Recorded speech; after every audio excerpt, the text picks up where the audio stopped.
Video ini hanya untuk mereka yang punya logika. Bagi yang tidak punya logika, skip aja. Seperti saya katakan sebelum ini, saya sangat mengagumi Paus Fransiskus yang kini sedang berada di Jakarta. Dia rendah hati, penuh kasih, tapi juga jujur dan berani. Salah satu hal terpenting yang harus dicatat darinya adalah kesediaan untuk membongkar aib yang mungkin terjadi di gereja Katolik di dunia. Dia sepenuhnya berkomitmen untuk memerangi kekerasan seksual di lingkungan gereja Katolik di seluruh dunia. Kekerasan seksual tentu tidak hanya terjadi dalam gereja Katolik. Di Indonesia berulang kali diberitakan praktek-praktek kekerasan seksual misalnya oleh pimpinan pesantren terhadap para santri dan santriwatinya. Kekerasan seksual memang sangat mungkin terjadi dalam kondisi di mana ada ketimpangan kekuasaan, dalam hal ini antara pemuka agama dengan jemaat, dengan murid, atau dengan orang biasa. Namun seperti yang terjadi di Indonesia, para petinggi agama yang memiliki otoritas, seperti MUI di Indonesia misalnya, biasanya memilih diam. Mereka tahu itu salah, tapi karena tindakan itu akan mencoreng nama lembaga atau bahkan nama pemuka agama, mereka memilih menutupnya rapat-rapat atau pelan-pelan disapu ke bawah tikar yang akan diduduki bersama. Paus Fransiskus memberi teladan yang berbeda. Sebagai pemimpin tertinggi umat Katolik, dia berbicara secara terbuka, menunjukkan kemarahan dan kesedihannya, dan menerapkan rangkaian langkah untuk mencegah kejahatan itu kembali terjadi. Paus mengatakan kekerasan seksual, perkosaan adalah hal yang menjijikkan. Dan dia tanpa ragu memeranginya, walau karena itu nama gereja Katolik mungkin tercoreng.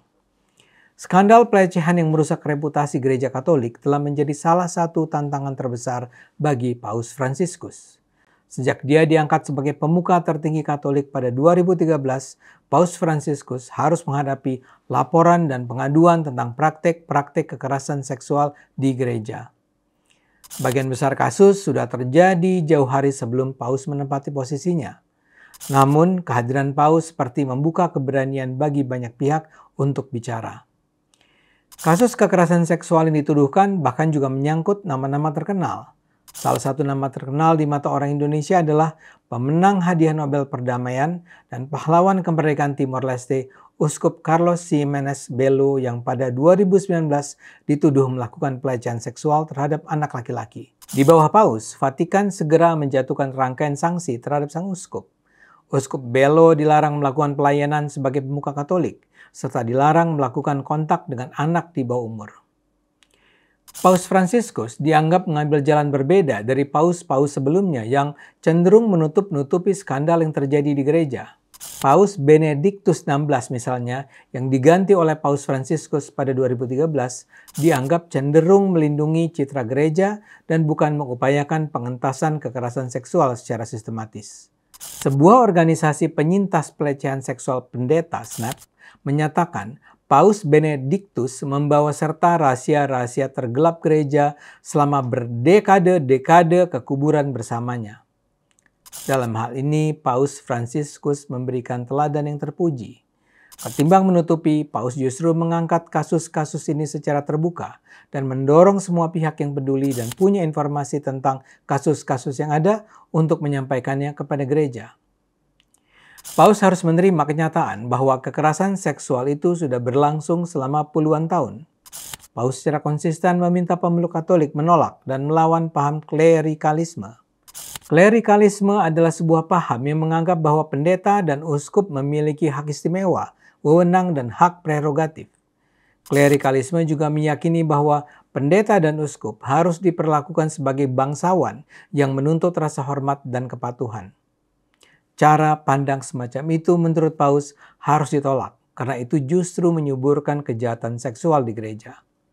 Salah satu yang mengawali gelombang pengaduan kekerasan seksual ini adalah apa yang dilaporkan oleh koran Boston Globe di Amerika Serikat tentang kelakuan para imam dengan sasaran anak-anak di Keuskupan Agung Boston.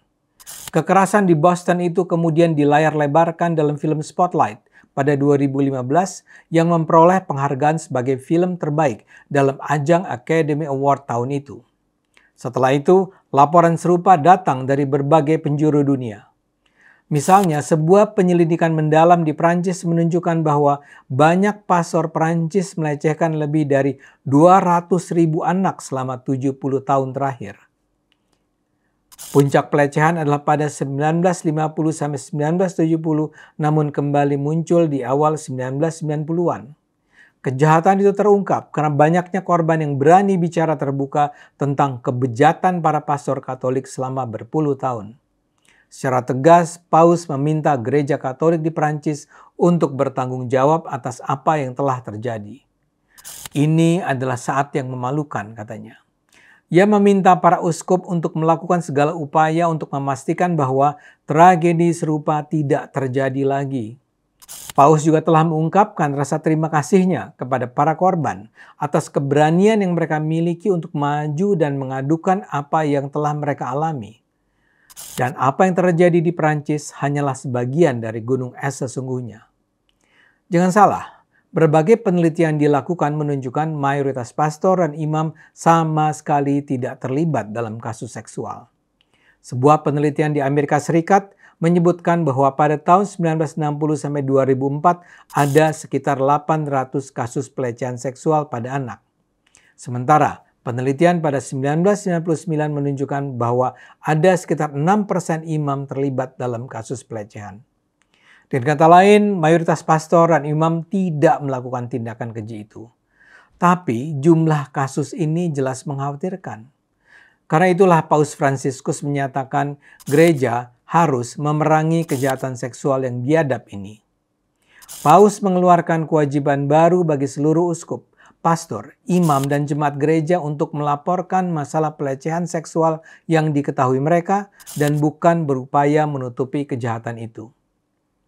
Dengan penuh kasih, berulang kali Paus Fransiskus bertemu dengan para korban pelecehan seksual di berbagai negara. Dalam pertemuan-pertemuan tersebut, Paus meminta maaf pada korban. Paus juga mendengar secara langsung bagaimana korban mengalami penderitaan emosional dan sosial. Pada tanggal 20 Agustus 2018, Paus mengeluarkan surat To the People of God sebagai refleksi dan tanggapan gereja atas kasus kekerasan seksual. Dalam teks surat tersebut, Paus meminta semua umat Kristiani untuk berusaha mengakhiri praktek dan budaya klerikalisme di lingkungan gereja Katolik. Dengan penuh kasih, berulang kali Paus Fransiskus bertemu dengan para korban pelecehan seksual di berbagai negara. Kemudian, Paus Fransiskus mengeluarkan surat pada tanggal 7 Mei 2019 yang menyatakan bahwa para uskup bertanggung jawab bila mereka berani menyembunyikan kasus penyalahgunaan seksual di gerejanya. Ia yang seharusnya melindungi para korban malah justru melindungi para tersangka pelaku, kata Paus. Untuk memerangi kekerasan seksual ini, Paus menerapkan protokol yang ketat untuk menjadikan Vatikan lembaga yang akuntabel terhadap kasus kekerasan seksual. Pada 2021, Paus Fransiskus membuat perubahan besar pada Undang-Undang Gereja Katolik tentang pelecehan seksual. Revisi itu tidak hanya menghukum orang-orang dalam gereja yang melakukan pelecehan, namun juga mempersulit pejabat gereja untuk menutupi pelanggaran yang dilakukan para pastor. Berulang kali, Paus menegaskan bahwa gereja harus menjadikan dirinya rumah yang aman bagi semua orang. Dalam salah satu pidatonya pada 6 Oktober 2021, Paus mengatakan, "Saya ingin mengungkapkan kepada para korban kesedihan saya, kesedihan atas trauma yang mereka derita, dan juga rasa malu saya, rasa malu kami atas ketidakmampuan gereja terlalu lama untuk menempatkan mereka di pusat perhatiannya." Seperti saya katakan, saya sangat mengagumi Paus Fransiskus.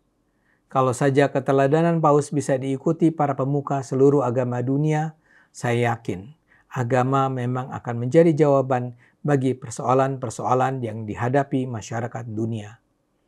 Ayo kita gunakan terus akal sehat, karena hanya kalau kita gunakan akal sehat, dunia akan selamat.